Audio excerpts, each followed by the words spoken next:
This is Lee with 82 Game and 12 here on YouTube channel Sons of Liberty 75. This will be video 7 of my playthrough of Sedgwick Attacks, the Salem Church, May the 3rd, 1863.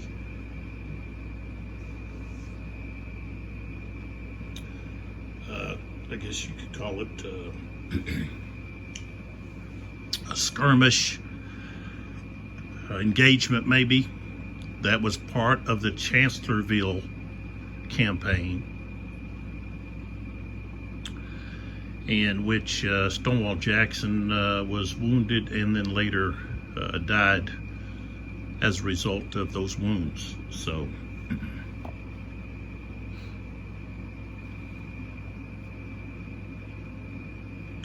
and that was really a severe blow to Lee and the Confederacy.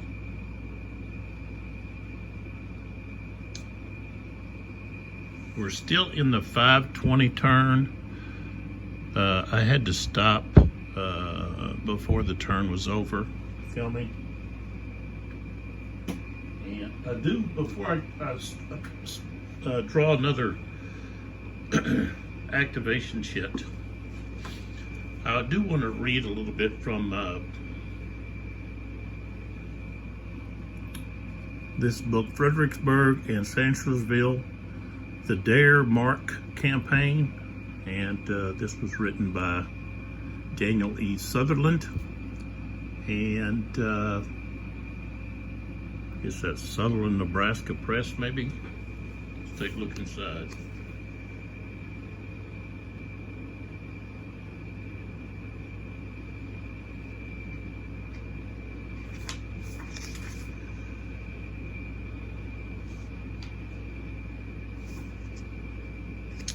Well, it's the University of Nebraska Press is Lincoln, and then it says London. And we got 1998. So, okay, just briefly here.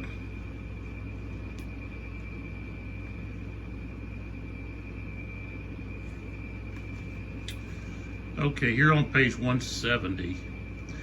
Says the Yankees and rebels fought at Salem Church with nearly equal numbers, about 4,000 men each, but the results were very uneven. Sedgwick lost 1,523 men and the rebels only 674.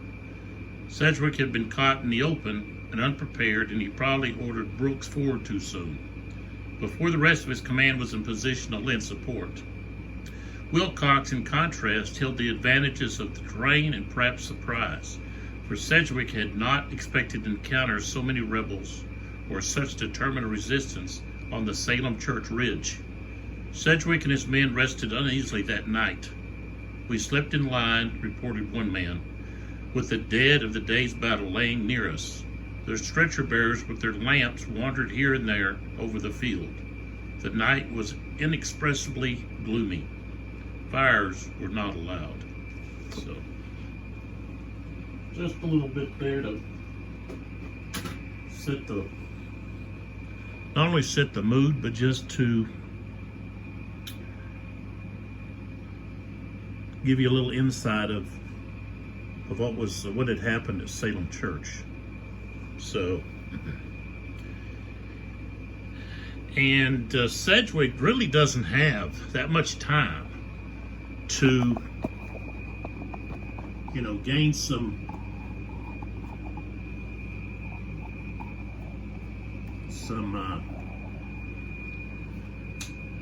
I guess I'll turn it like that. Just need a little bit of light to gain those objectives, okay? There's one here, and then there's one right here, okay? And then there's another one, I think it's right there, okay? But also he's got some in the rear there. So, trying to figure out where I want to put my cup, so it's not actually in the way.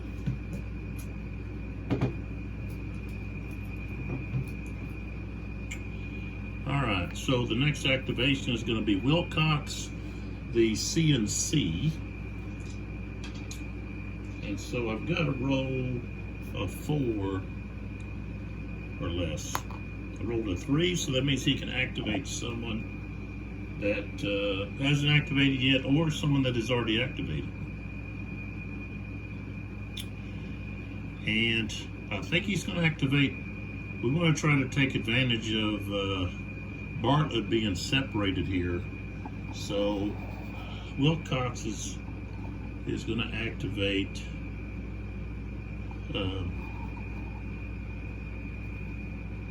Kershaw.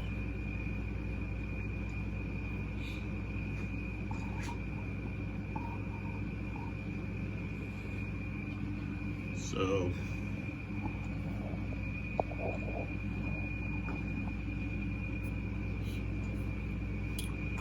all right, fire-wise, I don't think anyone. He's directly behind those trees. He's over here. They're on the same level. Now this guy's at a higher level.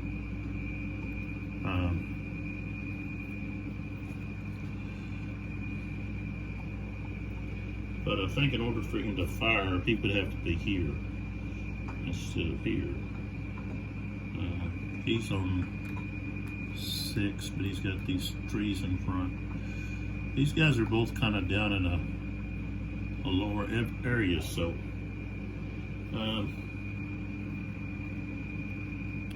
even this guy back here, yeah. All right, so no fires, so we'll just do movement. And they're going to do, of course, they're going to do an assault. So they have a movement of 4. Attack. I said assault, it's an attack. So, all right, so we want to isolate over here. So we're going to go 1, 2. He really can't go that far, can he? He's just going to have to go 1, 2 right there. We'll go 1, 2 right there. Bring this guy down. 1, 2, 3, 4, and then 1, 2 right there. And then I'm going to bring the 15th South Carolina is going to come up here. So we're going to go 1, 2, 3, 4.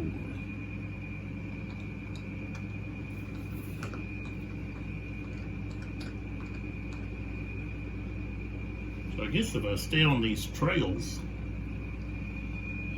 that's a trail there, then that's only cost 1. So I could actually move faster on the trails.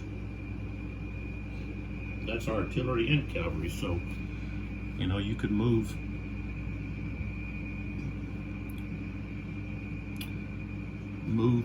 artillery up on those trails.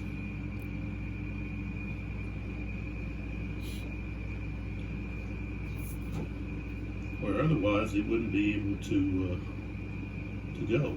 So, all right.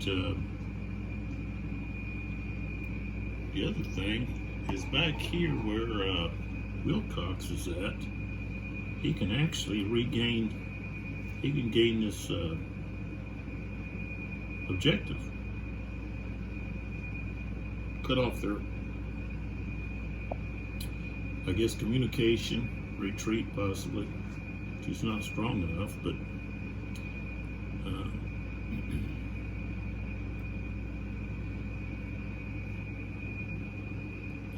all right, let's go back here where we've got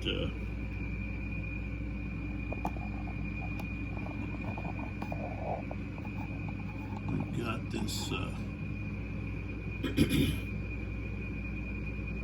going on here. So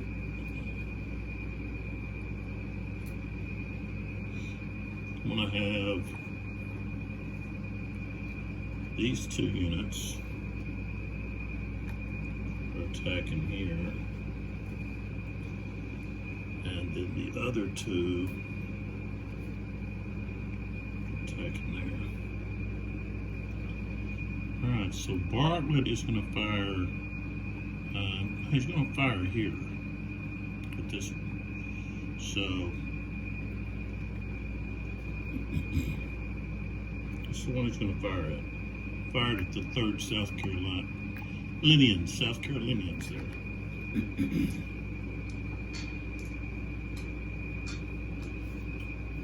Alright, so we got a strength of 5. Target's in wood, so that's going to take him down 2 to the left. So he's going to have a strength of 3.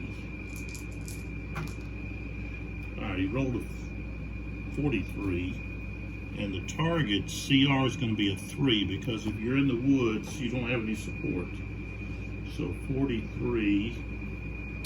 Yeah, that's, his CR is too high.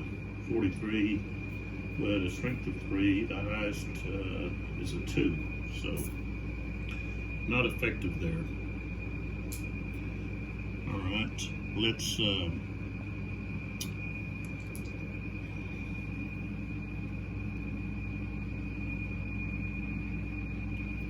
I believe with this, because it's been a while since I played this. When you're doing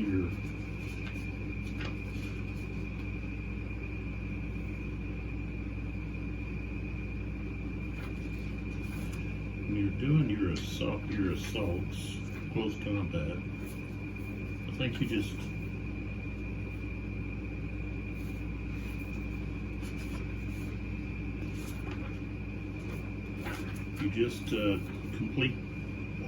complete one and you move to the next one.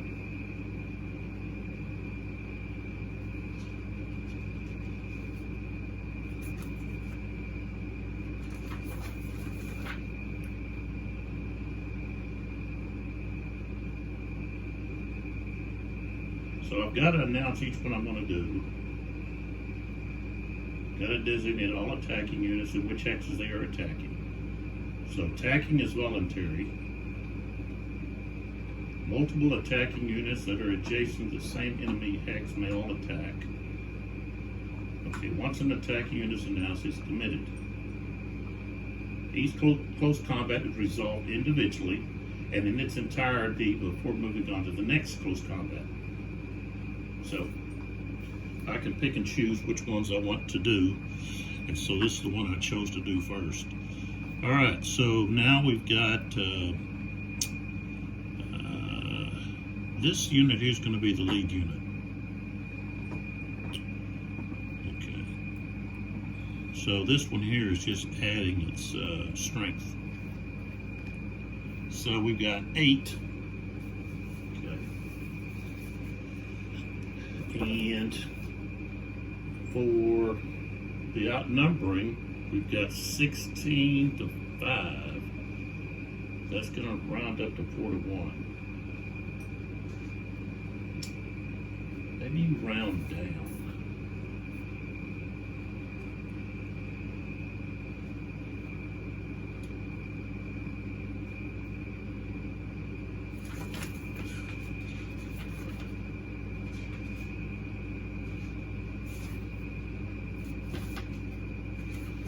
That's at the start here. I think it's you round down, you lose all the fractions.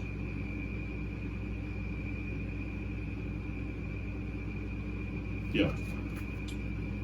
Universal rounding rule. In all cases where units values are altered, okay, any fraction is maintained until the end of the calculation. When the calculation is totally complete, any remaining fraction is dropped, with the exception that a fraction of half strength points is okay. So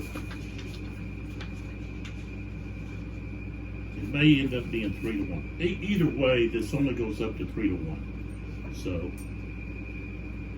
all right. So we've got 3 to 1 is going to increase. Let's see. We're going to shift to the right 3. So we're at 8. We go to 8, 10, 11, 12, 13, 14, 16 is where we're at. Higher CR than enemy? No, they're going to be even. They both have 4s, they're both, well, maybe not. Let's see, this unit here is not. So, no, wait a minute.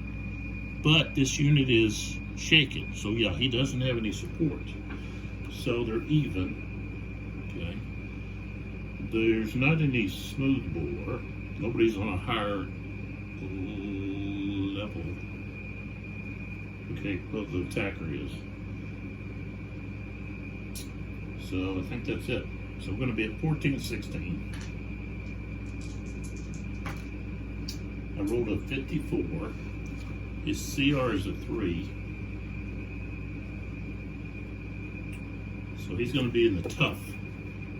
Okay. I rolled a 41. Okay. So if we look at 41 on tough, okay, you see that 4 is a D. Okay, and then 1 is retreat all 1. So he takes a depletion, which means he goes to his battle-worn side. You want out?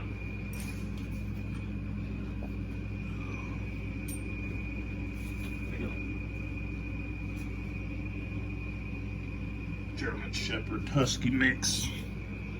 She doesn't like being bottled up. So.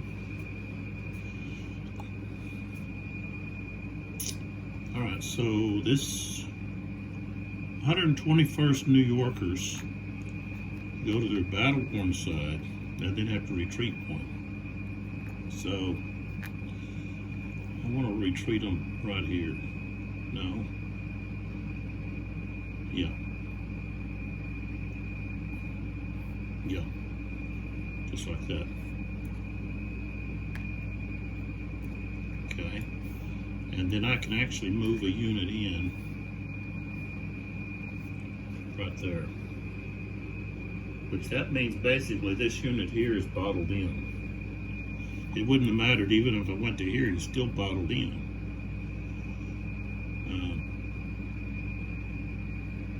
Alright, so we go up to the top here. And defensive fire for this unit is going to have a strength of 3. And of these 2 units, he's going to fire on the bigger one, the 2nd South Carolinians. So, rolled a 26. That's not going to be enough. Because he starts at 3, and he has to go down 2 to the left because the target's in woods. 26 is not going to do anything. Alright, so this unit here is the lead unit, not this one. Okay. His CR is going to be a 2. He does have support here, so he'll have a 2. So we've got a total of 14 to 3. So that's going to be the 3 to 1 plus. So we go from 8 to 14-16. The attackers have a higher CR, so now we're at 17-19. No smooth bores, and that should be it. So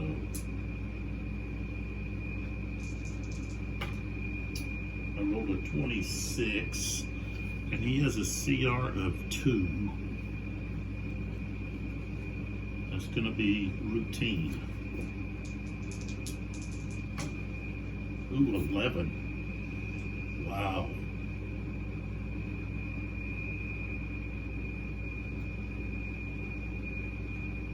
So we've got attacker is depleted, and they take him around here. Ooh, that hurt. I was expecting to be able to maybe cause some serious issues there, but no, those 16th New Yorkers held their ground. All right.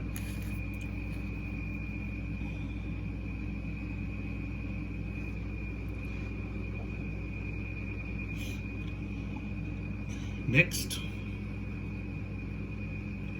just my smoothing it out, slowly beginning to pop back up. Oh, So Wilcox is finished. All right, we got brigade reserve movement. So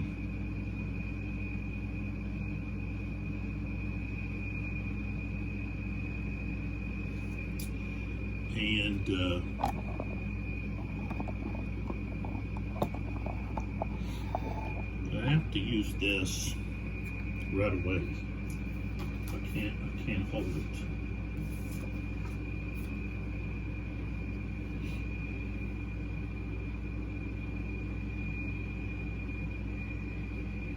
So they get a movement of 6. They can use the road march, but they're not able to engage an enemy.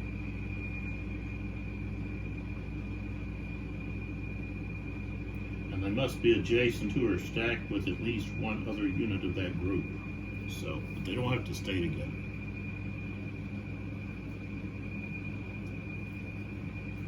So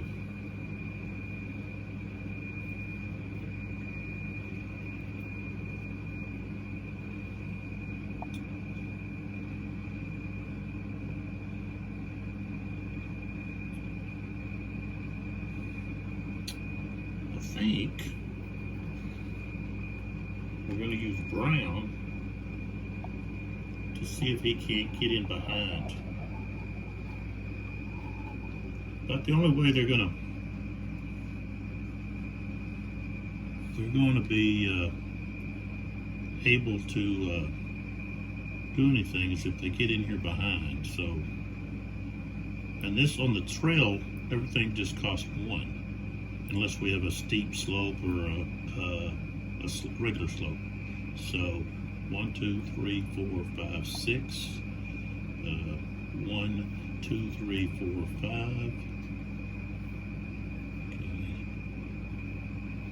1, 2, 3, 4, 5. Okay, so that takes care of that brigade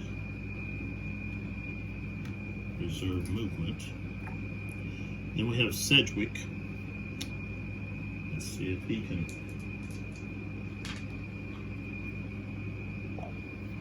activate someone.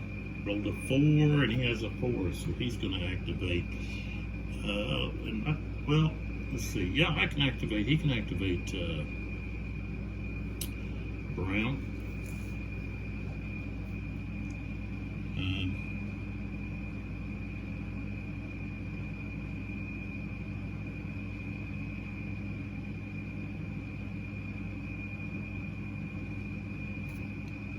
Activate either Brown here.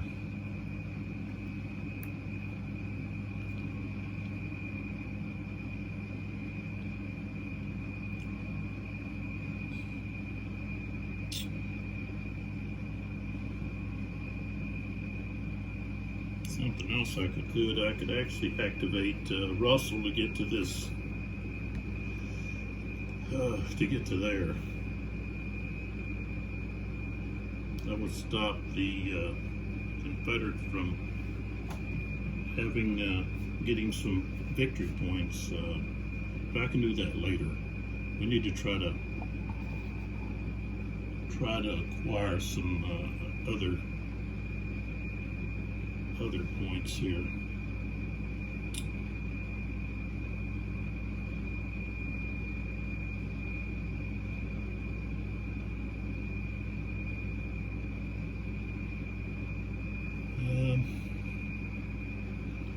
We're just doing movement here. We're just doing maneuver. Gives us a movement of 6 for Brown up here. So 1, 2, 3, 4.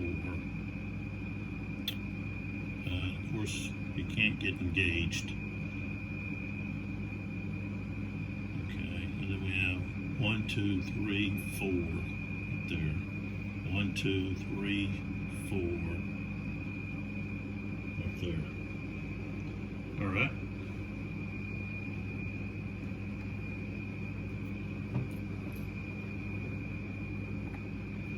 Okay, Union fatigue. This is going to be something that I'll play as the Union player chooses an order. So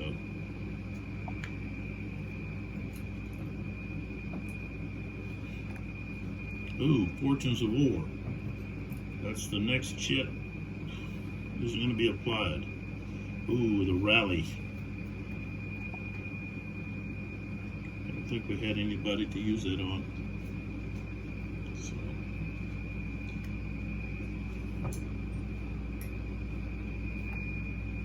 Okay, we got Newton. That's going to be either Wheaton or Brown. And we've got a roll to see if we get an activation, and no, we rolled a 6. So that's a limited activation. So I'm going to do Brown up here. So they will be able to fire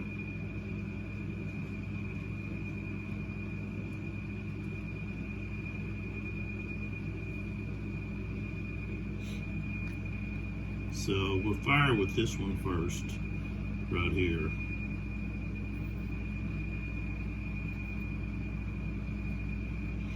All right, so range of 2 will result in that rifle musket to be, that's long range, 50%. So they're now at 5. And they have to be shifted to the left twice due to the target being in woods. So we've got a strength of 3, and he's going to have a CR of 3. Ooh, we got a 64. That's going to be routine. 32, no result. Okay. Now, the second Rhode Island. Yeah, second Rhode Islanders fire. They're going to have strength of 3, shifted down to 1. So we're going to have to roll high. I rolled a 14, so no effect. So Newton goes back in the cup.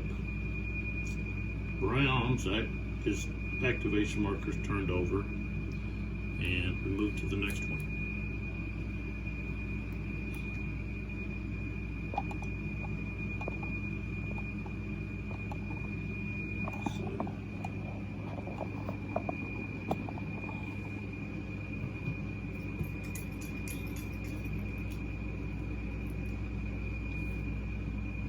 McLaws. Can McLaws activate anyone? No. Limited activation.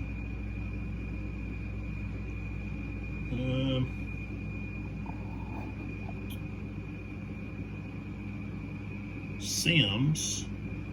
That's the correct pronunciation for these units here. Sims. I looked it up. So that's pronounced Sims.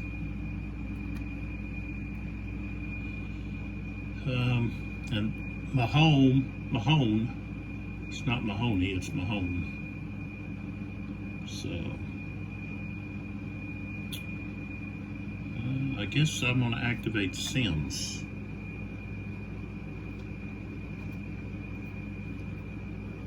Okay, balls goes back in.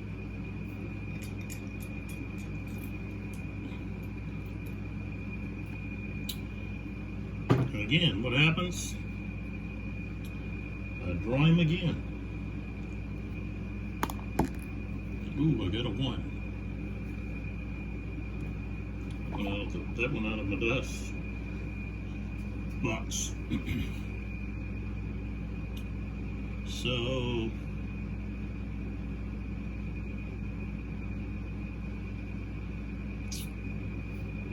let's take care of Brown up here.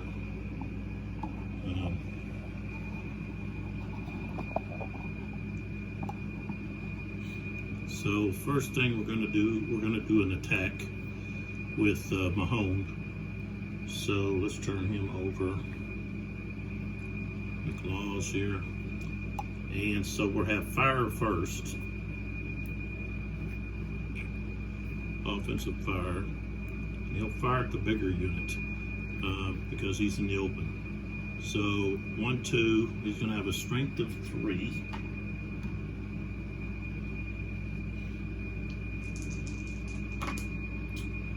$33 is not going to. Well, I don't know. That unit only has a CR of 2, so 33 not be. No, it's not enough. Okay, so it wasn't enough. So now we go to movement,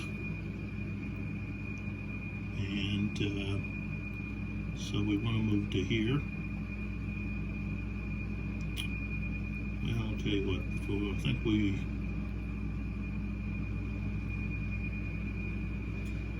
think what we do is we're going to go here.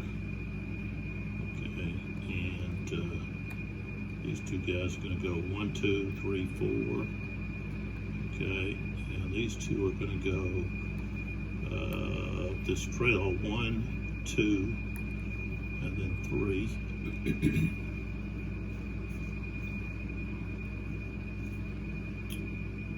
This one's going to. I don't know, he can move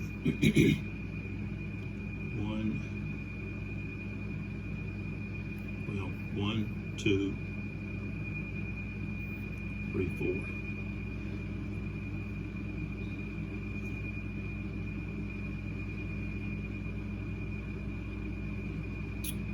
Alright, so we're going to have these two are going to attack here. This unit are going to attack here. Okay, so defensive fire here. He's got a 10. They're in the woods. So that brings it down to 6, 7. CR of 3. 23. It's not going to be enough. Okay. So now we go with the assault. So we've got a 12. So we'll be at 12. It's 1 to 1. Who has the higher CR? Of course, the Confederates have a higher CR. So now we go to 14, 16. No one's got muskets. Okay, so 14, 16. Ooh, rolled a 16. And he's got a CR of what? 2. Okay, so it'd be routine. We lucked out there. 58. Okay, to 56, I'm sorry. 56, can't have an 8. So the defender is going to be depleted. And the 6, morale hit, retreat, 2 with panic of 2. But in order to panic, they'd have to be below a 2 or lower. So, okay, so depleted and retreat 2. 1. I guess he's got to retreat this way. And then these guys can move in right there. Alright. So, take this away. Okay. So now these two are getting shot at. And he's going to go against the bigger, the unit that's got 2 in it. Plus they're in the open. So he's going to have a strength of 7.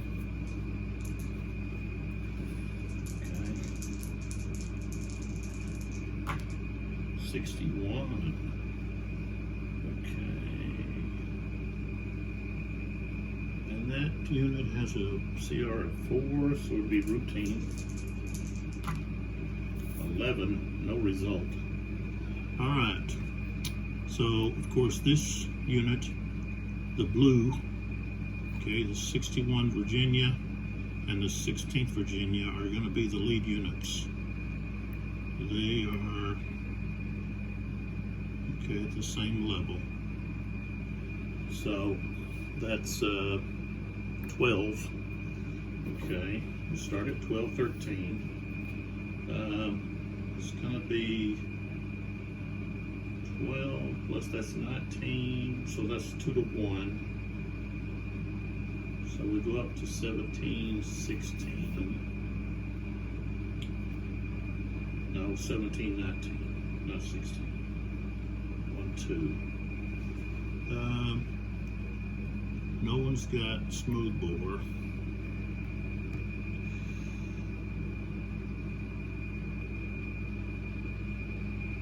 So that's where we're at.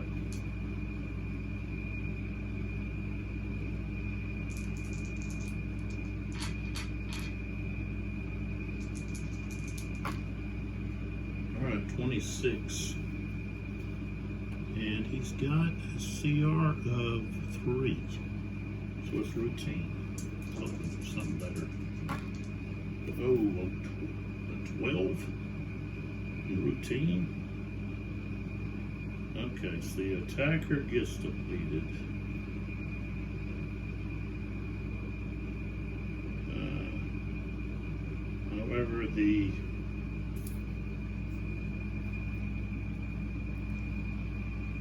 However, this unit's got to retreat.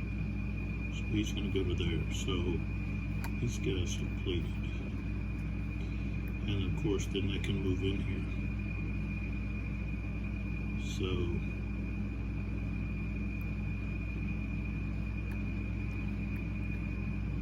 there.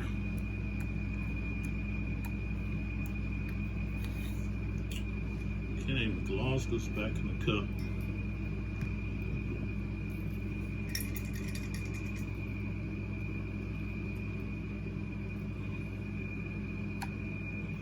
Fog of War. So we roll a die, and that's a 2. So it's Rebel Battlefield Chaos. So that's where they can put the Fog of War on someone in a hex, and that unit's not able to move or initiate combat of any kind. They don't receive support, and their defensive fire is reduced by half. So, and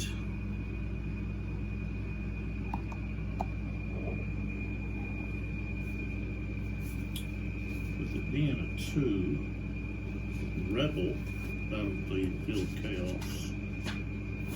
So that means it's going to be applied.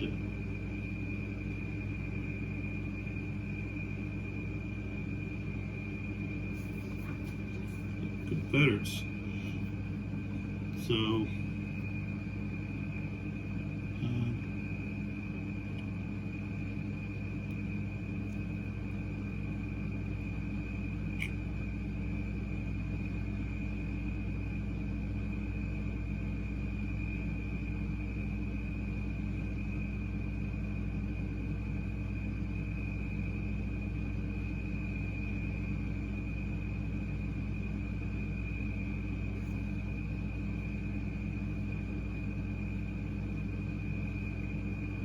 actually, I could put it on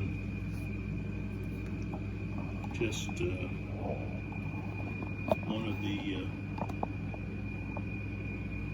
one of the Confederate units.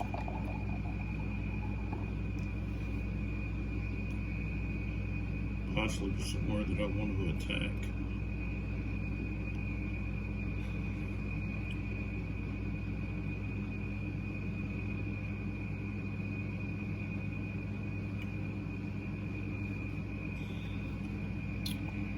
Let's put it on this guy. So we'll put it up there, or possibly, well, no, we don't want to put it there because he's already activated. It'd have to be someone else.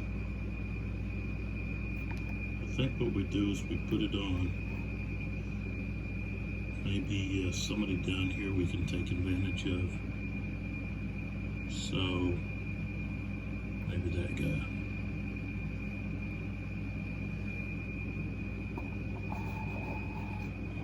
Okay.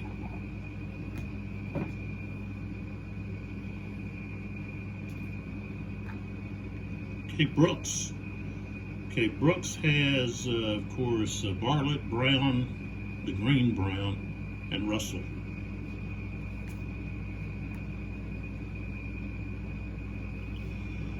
So, all right, he's got to roll 4 or less. Rolled a 5. So,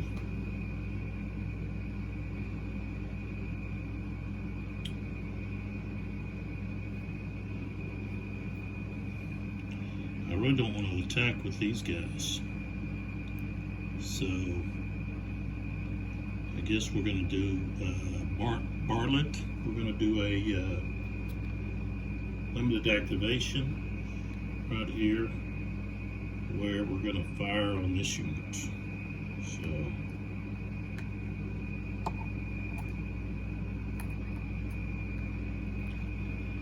and I think infantry, if they're adjacent, then you can combine their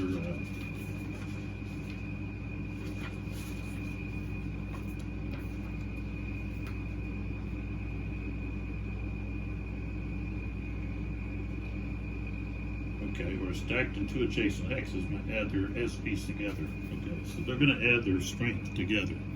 So this one's strength is actually only a 3.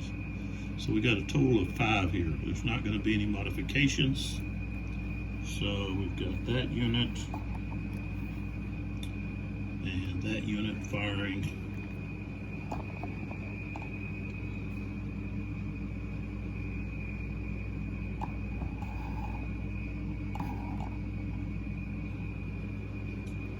So they're going to have a strength of 5, 31. He's going to have a CR of 3. He's not supported. So I don't think that's going to, no effect. All right, so Brooks goes back in with the cup.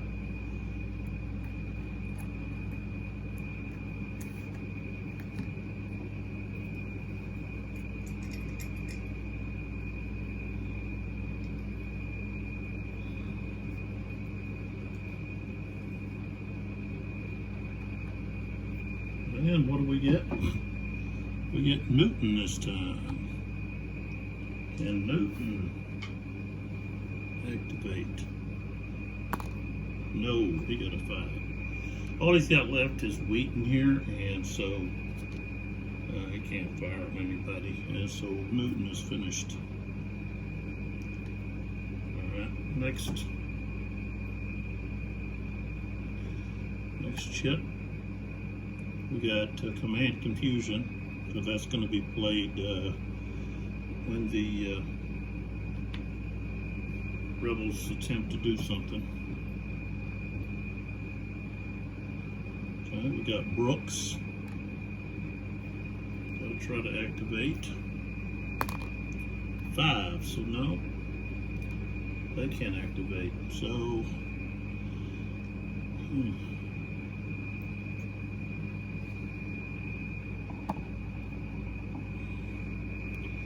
I guess it's going to be Brown.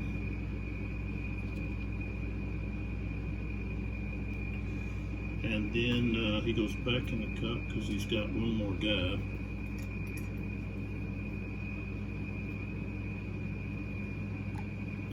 All right, we got Gloss. All right, they can activate. So all he's got left is Wolford. And if we do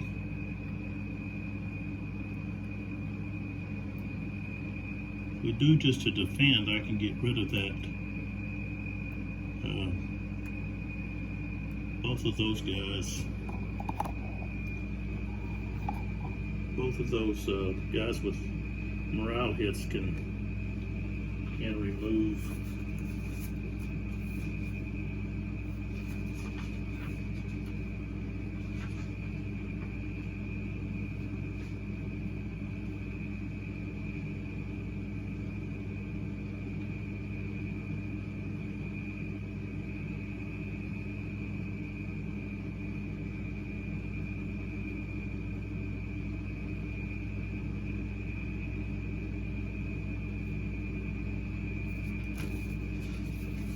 We can do a rally.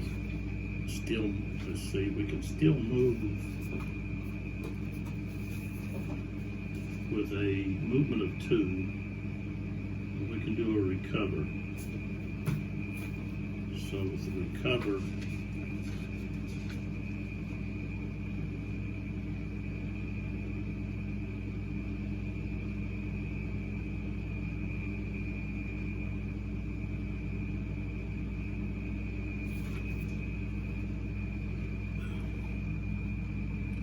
basically what this allows us to do is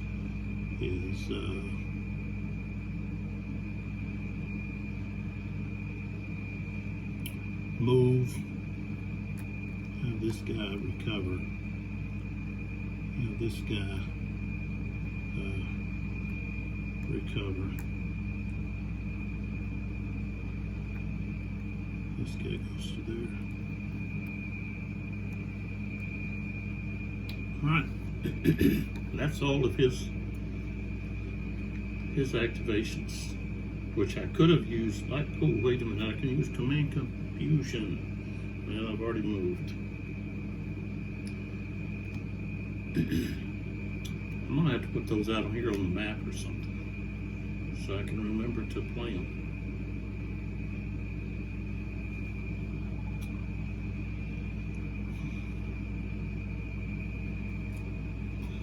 And then the only thing we have left is Brooks, and he's got Russell, and all he wants to do with that, if he can pass his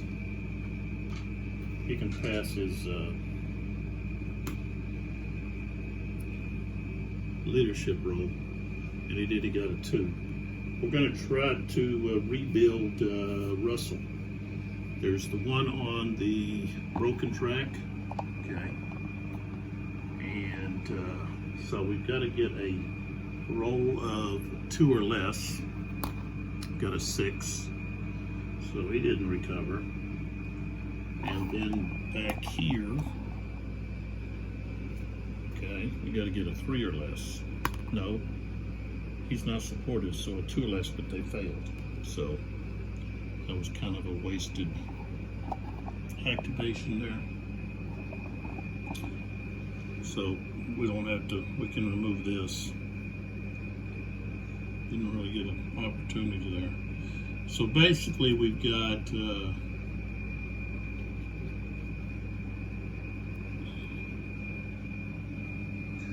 command confusion I should have used, and then confident we didn't really have an opportunity to use that, and then we have the Union fatigue that the Confederates failed to use.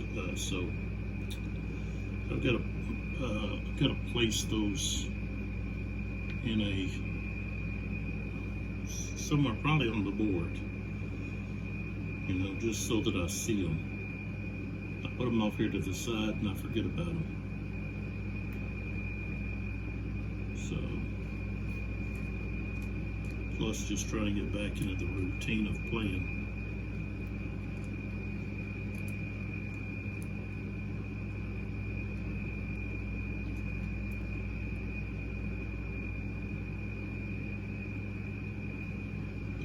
And I gotta remember to do something about this Wilcox unit back here.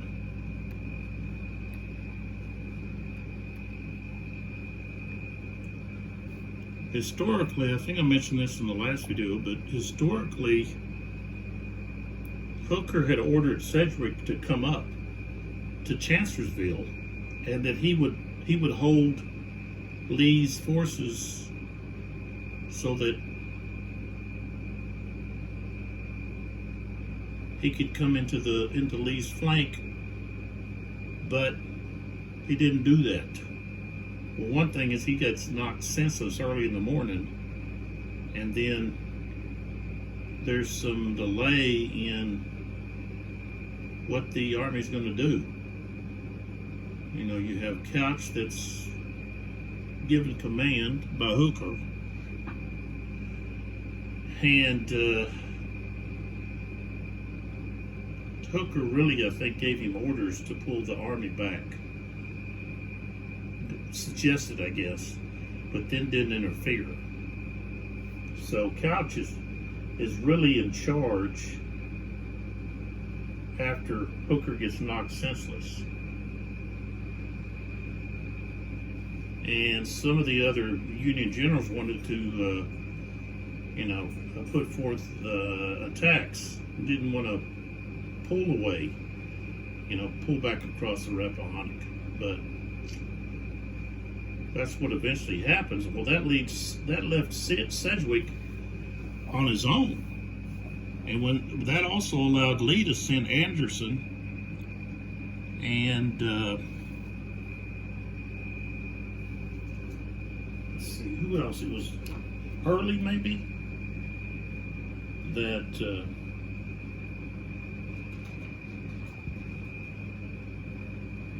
I think it's Early.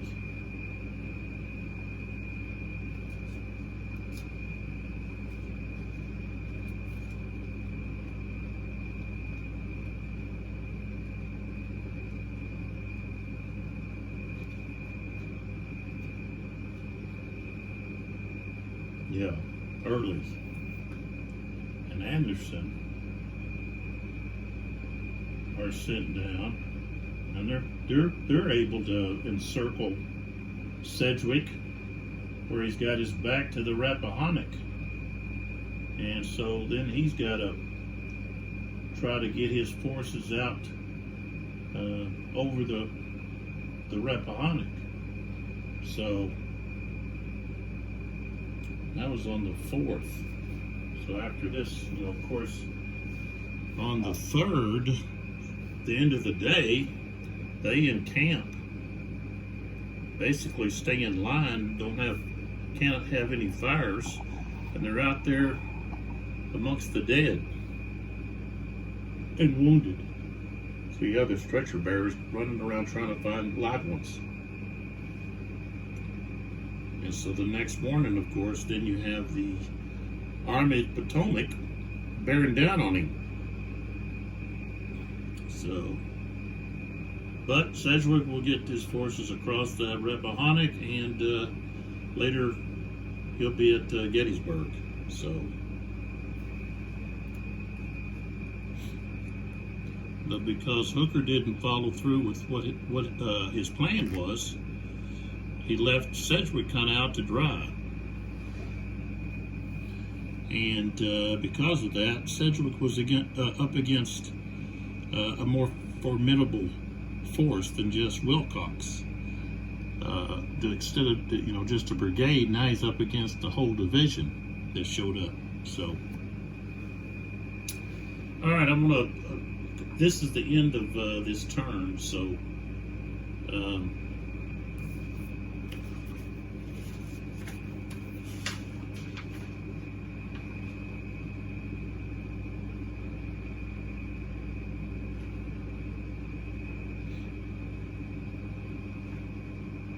we do need to have the broken track adjustment. So what we do is we move everybody forward. So that means Wilcox will have some 2 regiments he can bring back. Okay, there's Brown and Bartlett. There's another Bartlett unit there. So, and of course, I play that, when they come back, they can't, they're not able to regroup back to full strength. They've got to stay on their battle-worn side. And, I just find other markers to use. That's the easiest thing to do. Why not use some markers that you already have instead of,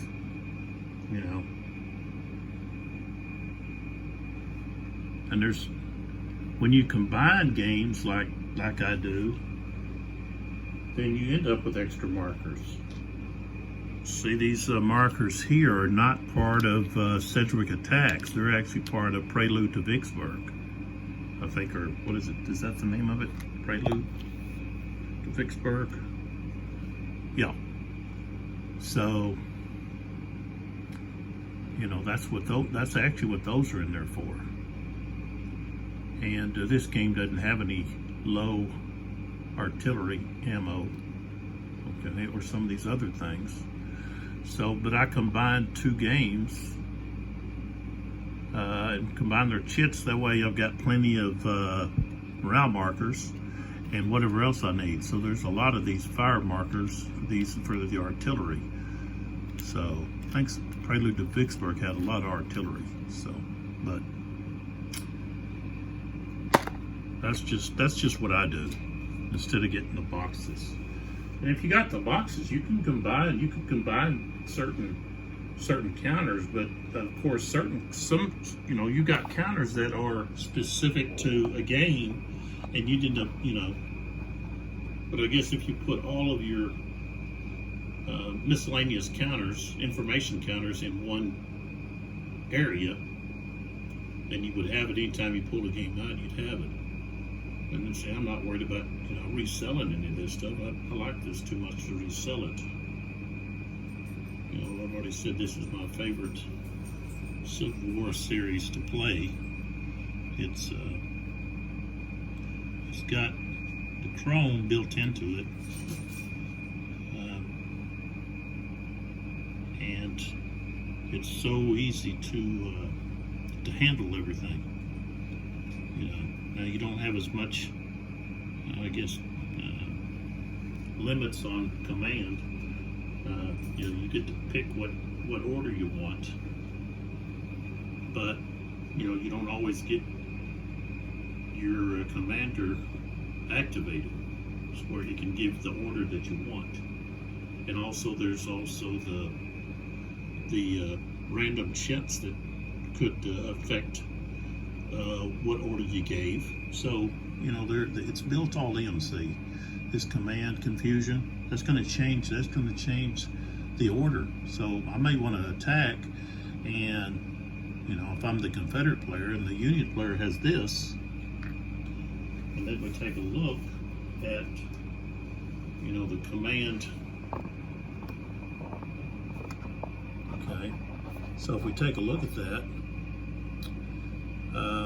so you hold this chit to be played after the opposing player announces the brigade order for the activated brigade. You play this chit and apply the resulting brigade order listed below. So then there's a die roll. So there you have a random order that's given. So it may not, it may be the one you want, and then again it may not. So there's things that are built in. These key chits are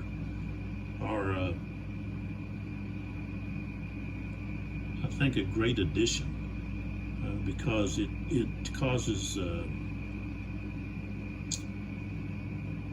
chaos. Okay, and it could be handled with cards. Some games have cards where the player has so many cards in his hand and they can play those. This is like cards.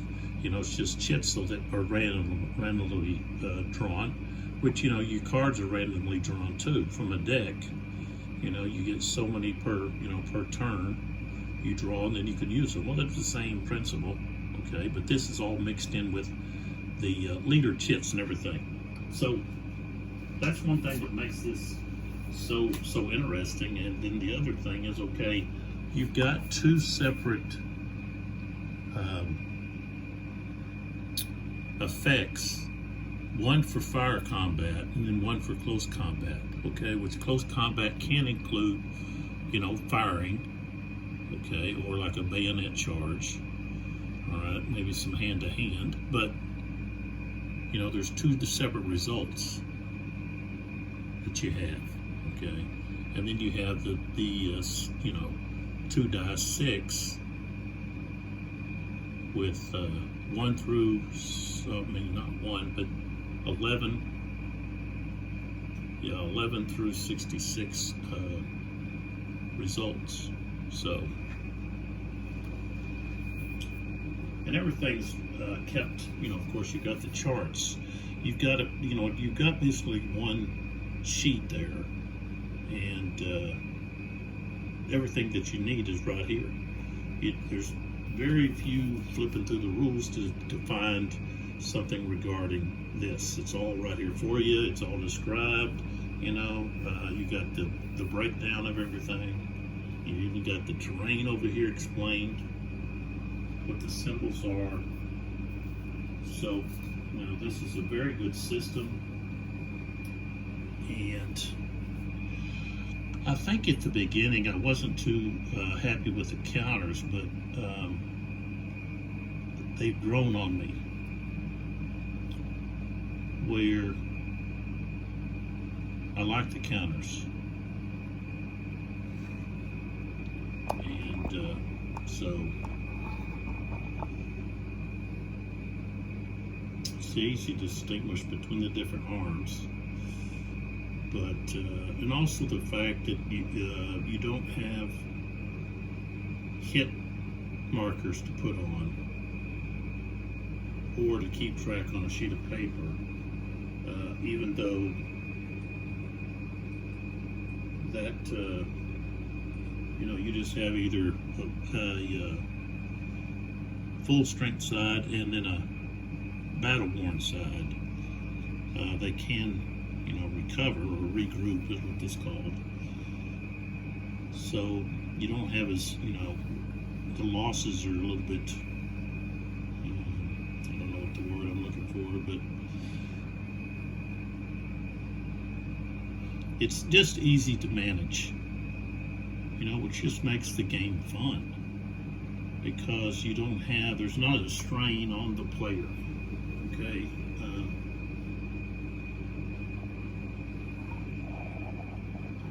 And I find that I can really challenge the decisions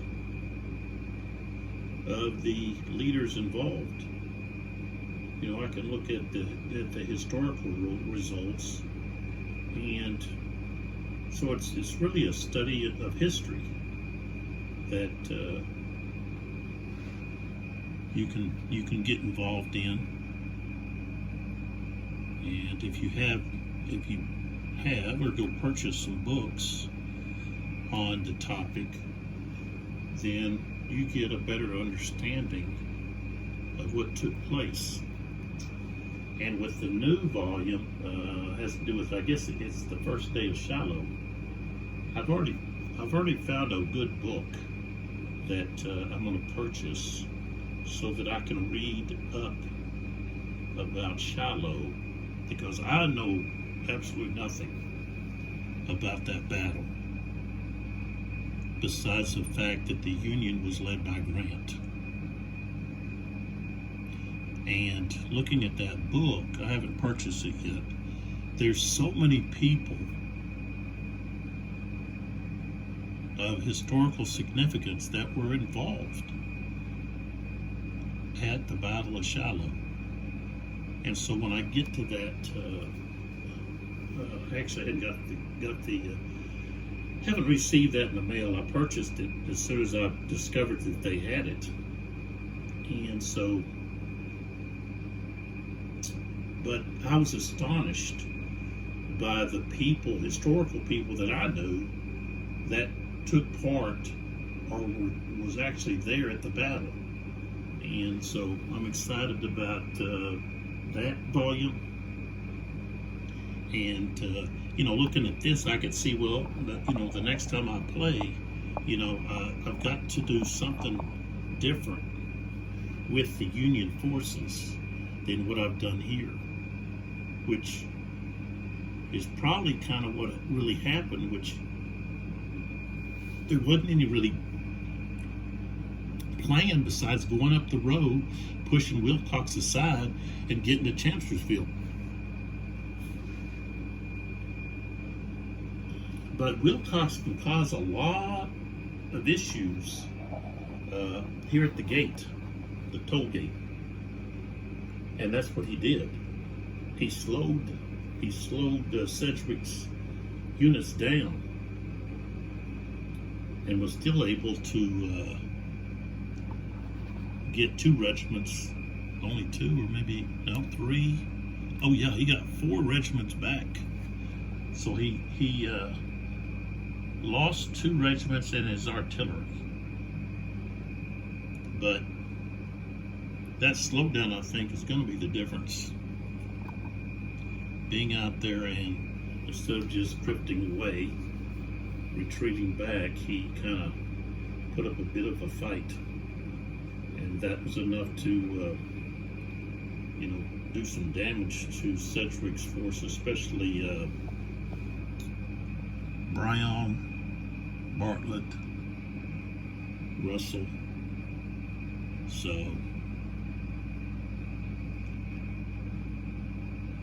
I'm interested. There's not a lot that I've been able to find about this battle. Usually there's just a couple of paragraphs mentioned in some of the books that I have, and others to kind of go a little bit, but there's not a lot of detail. It's just considered a small sideshow, I guess, as just a quote from Lawrence of Arabia, the movie with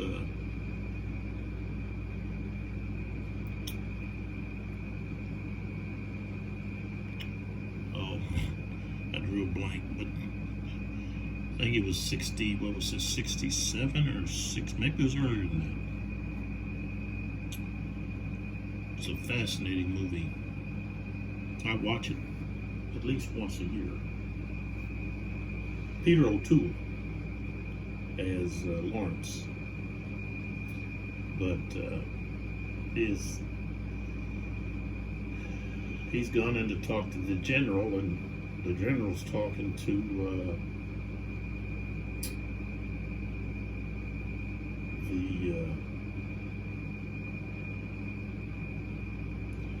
it's the little guy that's kind of over, foreign relations, or the Arab Bureau, I guess. Yeah, the Arab Bureau. And he tells him that the war in the desert, this is during World War I, is a sideshow of a sideshow. It's not important, is what he says, and it turns out to be a little bit more important than what he thought. So, but anyways, that's just me rambling on about different things. So, okay, in the next video we'll go to the 540 turn, and we've only got 4 turns to go. And I'm going to try to squeeze 2 turns in one video, and so I think I can move a lot faster than what I am with a little less talking. So come on back, see what happens. Check out Revolution Games at revolutiongames.us. It's a very classy company, and they make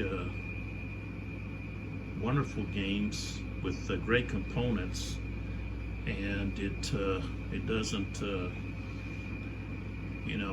empty your piggy bank to get a game. They've got very reasonable prices, and I love the fact that they give you an option between boxed or Ziploc. That's really a big plus, I think. I've got so many box games. This allows me to store it how I want to store it, and they've really made improvements over some of the additions to the series with the brigade activation displays.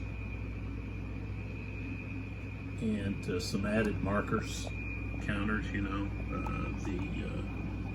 which I mean, you could get by without the artillery counters.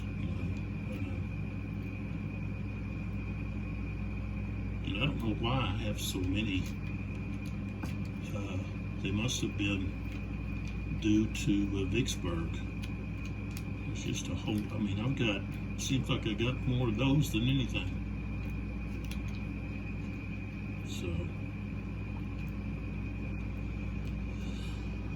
all right, come on back. I appreciate your support. Hope you're enjoying the videos. And like I said, I'll try to speed things up a little bit and get these last 4 turns on 2 videos. So, as I've said before, this is my favorite American Civil War series.